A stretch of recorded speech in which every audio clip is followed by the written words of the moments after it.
Finissons l'étude de la troisième catégorie des attributs d'Allah Dieu, c'est-à-dire les attributs de signification. Faisons un résumé de ces 7 attributs de signification ainsi que de ceux avec quoi ils sont en relation. L'attribut de la capacité, comme on l'a dit précédemment, sa relation est avec le possible, ce qui répond aux questions que posent certains athées, telles que « Est-ce que Allah, Dieu, est capable de mourir ?» Qu'Allah nous préserve de ce genre de questions. On leur répond que cela n'est pas possible avec le détail qu'on a vu précédemment. Allah, par son attribut de la capacité, fait exister, en arabe al-ijad, et inexister, en arabe al-i'dam, tout ce qui est possible. L'attribut de la capacité, son potentiel est prééternel, en arabe suluhi qadim, c'est-à-dire qu'Allah a toujours été doté de cet attribut et la réalisation de cet attribut, elle, est contingente, en arabe tanjizi hadith, c'est-à-dire lors du commencement de l'existence des possibles créatures. L'attribut de la volonté, sa relation est avec le possible. Donc que les athées ne viennent pas poser la question « Est-ce que Allah, Dieu, peut vouloir mourir ?» Qu'Allah nous préserve de ce genre de questions. Allah, par son attribut de la volonté, spécifie, en arabe at-tarsis, aux créatures des attributs dont il aurait possible d'être doté. L'attribut de la volonté, son potentiel est prééternel et sa réalisation est prééternelle. L'attribut de la science, sa relation est avec le nécessaire, c'est-à-dire qu'Allah, pureté à lui, se sait le possible, c'est-à-dire les créatures, et l'impossible, c'est-à-dire qu'Allah sait les choses qui sont impossibles, comme le fait qu'il soit impossible que puisse exister un autre Dieu que lui, pureté à lui. Allah, par son attribut de la science, cerne, en arabe al-ihata, tout ce que l'on vient de dire. L'attribut de la science, sa réalisation est prééternelle, c'est-à-dire qu'Allah, pureté à lui, sait tout depuis toujours. L'attribut de la parole, sa relation est avec le nécessaire, c'est-à-dire qu'Allah, pureté à lui, parle de lui-même. Le possible, c'est-à-dire qu'Allah parle des créatures, et l'impossible. Allah, par son attribut de la parole, indique, en arabe al-dalala, tout ce que l'on vient de dire.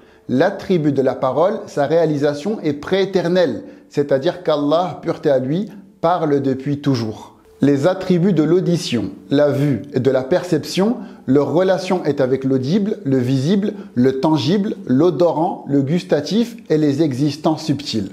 Allah, pureté à lui, par ces attributs-là, cerne tout ce que l'on vient de dire. Ces attributs-là, concernant Allah, leur réalisation est prééternelle, c'est-à-dire par exemple qu'Allah se voit depuis toujours, car il est lui-même prééternel. Et concernant les créatures, le potentiel de ces attributs-là est prééternel, c'est-à-dire par exemple qu'Allah a toujours été capable de voir toutes les créatures, et la réalisation de ces attributs, encore une fois concernant les créatures, est contingente. Enfin, l'attribut de la vie n'a pas de relation. Après avoir vu tout cela, il est très important d'insister sur le fait que connaître les relations de ces attributs, comme on vient de le voir, n'est pas demandé aux musulmans de la masse.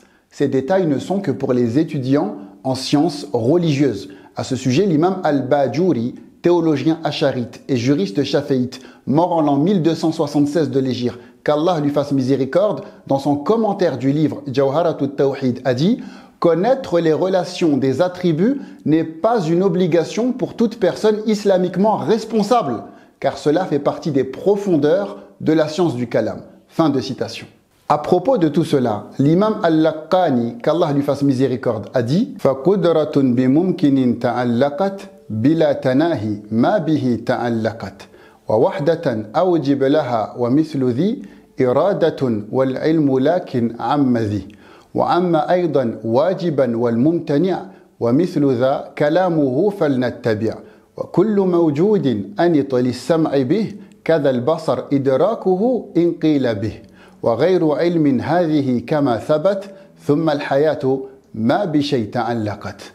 La quatrième catégorie des attributs d'Allah est celle des attributs significatifs. En arabe, as-sifat al-ma'nawiyya.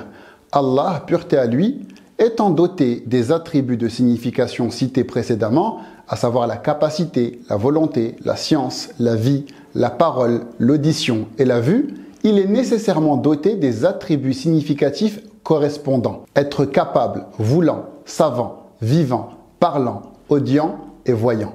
À propos de cela, l'imam Al-Lakkani, qu'Allah lui fasse miséricorde, a dit Hayyun alimun qadirun muridu sami' basirun ma yasha yuridu mutkallimun thumma sifatu dhati laysat bighayri aw bi'ayni dhati.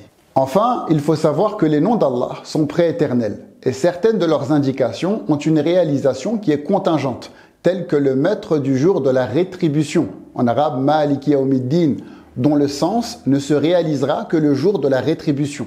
Les noms d'Allah et ses attributs s'arrêtent au texte de la révélation. Les noms dans leur forme et les attributs, quant à eux, dans leur sens, tels que Qadim, pour exprimer le caractère prééternel d'Allah, ou Qa'imun binafsi, pour exprimer le fait qu'il subsiste par lui-même, etc. Et à propos de cela, l'imam Al-Lakkani, qu'Allah lui fasse miséricorde, a dit « Wa indana asma'uhu al-azimah » كذا صفات ذاته قديمة واختير أن اسماه توقيفية كذا الصفات فاحفظ السمعية.